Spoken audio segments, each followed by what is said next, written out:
Programang ito ay rated SPG, striktong patnubay at gabay ng magulang ang kailangan. Tatagal nga ang bakbakan na ito. Sinadya kasi ni Roberto na wag makialam ang mga pulis dahil plano nilang patayin si Tanggol na walang witness na otoridad. Ngunit katagalan ng barilan ay makikita ni Roberto na nauubos na ang kanilang mga tauhan at padami ng padami ang mga tauhan ni Tanggol. Kahit gustuhin pang tumakas nila Roberto ay hindi nila ito magagawa dahil na-corner na sila. Maganda kasi ang naging posisyon nila Tanggol.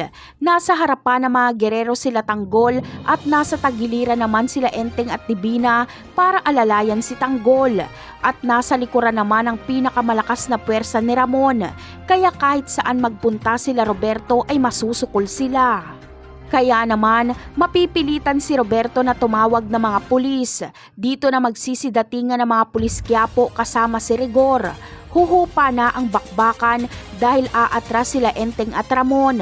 Hindi kasi sila pwedeng makipagbakbakan ng matagal sa kapulisan dahil mga wanted sila at mamumukaan sila ng kapulisan. Makakasira tuloy ito sa kandidatura ni Tanggol. Sa kabilang eksena naman ay wala ng pulso si David nang madatnan ni Tanggol. Labis ang panlulumo ni Tanggol. Sa unang pagkakataon kasi ay itinuring siyang kapatid ni David. Sa tindi ng galit ni Tanggol kay Miguelito ay hindi niya ito patatakasin.